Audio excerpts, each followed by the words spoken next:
আমরা যারা ৮০-৯০ দশকে বেড়ে উঠেছি তারা বিশেষ কিছু ছিলাম না, কিন্তু আমরা ভাগ্যবান ছিলাম।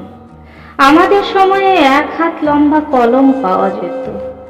আরেকটা কলম ছিল যার কালি ৪ রঙের। মাঝে মাঝে এর ৪টা বোতাম একসাথে টেপার চেষ্টা করতাম। দরজার পেছনে লুকিয়ে থাকতাম কেউ এলে চমকে দেব বলে। আসতে দেরি করলে অধৈর্য হয়ে নিজেই বেরিয়ে আসতাম। রাতে হাঁটার সময় ভাবতাম আমি যেখানে যাচ্ছি চাঁদটাও আমার সাথে সাথে সেখানেই যাচ্ছে। কারেন্টের সুইচের ২ দিকে আঙুল চেপে ওটাকে অন অফের মাঝামাঝি অবস্থানে আনার চেষ্টা করতাম। স্কুলে যেতাম সবাই একসাথে দৌড়াদৌড়ি করে। ক্লাসে কলম খেলতাম, কাগজ কেটে চোর ডাকাত বাবু পুলিশ খেলতাম। বন্ধুরা মিলে গাছ থেকে আম জাম লিচু চুরি করেছি কতবার। আমরা যখন ছোট ছিলাম দেয়াশলাইয়ের বাক্স দিয়ে টেলিফোন বানিয়ে বন্ধুদের সাথে কথা বলতাম। আমরা নদীর চরে সাইকেলের টায়ার চালানোর পাল্লা লাগাতাম। তখন আমরা কাগজ দিয়ে উড়োজাহাজ বানিয়ে আকাশ পথে পাড়ি দিতাম।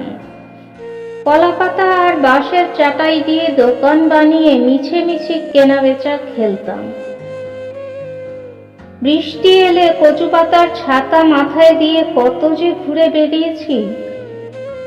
আমরা সুপারির খোলা বা সাইকেলের বিয়ারিং দিয়ে গাড়ি বানিয়ে চড়তাম। দুপুরে সবাই মিলে একসাথে হই হই করে নদীতে ঝাঁপিয়ে স্নান করতাম। রাতে বাঁশবাগানে গিয়ে জোনাকি পোকা ধরে ধরে পেঁপের ডগার ভেতরে ভরতাম। হাত জামার ভেতর ঢুকিয়ে খালি হাতা দেখিয়ে বলতাম আমার হাত নাই।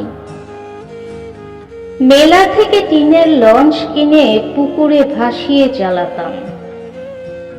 গাছের ডাল দিয়ে গুলতি আর বাঁশের কঞ্চি দিয়ে বন্দুক বানিয়েছি কত। আমরা টিফিন খেতাম ভাগাভাগি করে। মাঝে মাঝে কারো টিফিন চুরি হয়ে যেত। ৮ আনা দিয়ে নারকেল আইসক্রিম খেতে না পারলে মনটাই খারাপ হয়ে যেত। হঠাৎ আকাশ দিয়ে প্লেন গেলে সবাই ঘর থেকে বের হয়ে এসে আকাশের দিকে তাকিয়ে থাকতাম।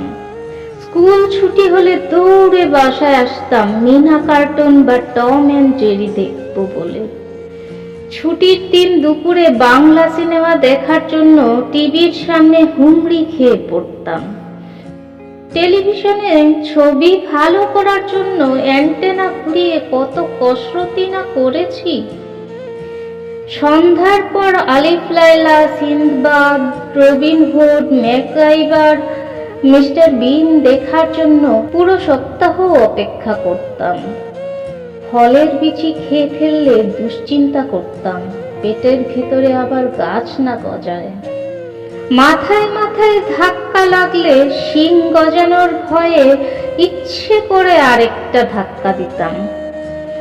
কেউ বসে থাকলে তার মাথার উপর দিয়ে লাফ দিতাম যাতে সে আর লম্বা হতে না পারে। বিকেলে কুতকুত, কানামাছি, গোল্লাছোট, বউচি, লুকোচুরি, কপাল টুকাটুকি না খেললে আমাদের দিনটাই যেন মাটি হয়ে যেত। কাগজের নৌকা বানিয়ে খালে বিলে ভাসিয়ে দিতাম। ফাইনাল পরীক্ষা শেষ হলে পড়াশোনার বালাই থাকতো না। তখন কি যে মজা লাগতো বলার বাইরে। মামা বাড়ি যাওয়ার কয়েকদিন আগে দিয়ে অন্যরকম উত্তেজনা। ডিসেম্বর মাস আর শীতকালটা আমাদের সময়ে অনেক কালারফুল ছিল। তবে ডিসেম্বরের ৩১ তারিখ যতই এগিয়ে আসতো মনের মধ্যে ভয় ততই বাড়ত। ওই দিন যে ফাইনালের রেজাল্ট দেবে। আমি জানি আমাদের জেনারেশনের যারা এই লেখা শুনছে নিশ্চয়ই তাদের মুখে হাসি ফুটে উঠেছে। এসব কথা মনে পড়লে ইচ্ছে করে আবার সেই ছেলেবেলাটা ফিরে পেতে। সত্যি ওই দিনগুলো খুব মিস করি।